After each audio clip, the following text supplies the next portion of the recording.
খ্ৰীষ্টাব্দত প্ৰতিষ্ঠা হোৱা শ্ৰী গড়মূৰ সৰু সত্ৰৰ একেবাৰে প্ৰতিষ্ঠা কালৰ পৰাই এই ফাগৰ উৎসৱটি 3 দিনলৈকে পালন কৰি আহিছে। এইবাৰো আমি তিনিদিনীয়া এই উৎসৱটি খুব উলহ মালহেৰে উৎসাহেৰে যুৱক যুৱতী আই শিশু সকলোৱে বৈষ্ণৱ সকলোৱে মিলি পালন কৰিছে আৰু বিপ্লৱী ধৰ্মগুৰু সমাজ সংস্কাৰক পীতাম্বৰ প্ৰভুৰ জন্মস্থানী এই পৰম্পৰা এই ঐতিহ্য বহন কৰি আহিছে।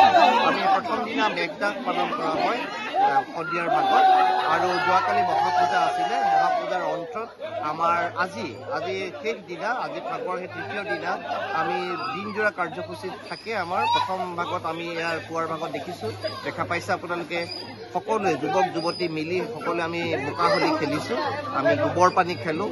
তাৰ পাছত আমি বিয়লি ভাগলৈ আমি মহাপ্ৰভু আমাৰ যি গোপাল মহাপ্ৰভু আছে আমি তেখেতক ফুৰাম, গোটেই প্ৰতিবেশী গাঁওসমূহত যাব আৰু প্ৰত্যেকৰ ঘৰে ঘৰে ৰাইজে সেৱা ল'ব আৰু নামঘৰসমূহত গোপাল মহাপ্ৰভু স্থাপন হ'ব, তালৈ যাব, সকলোৱে নাম ল'ব নামঘৰত।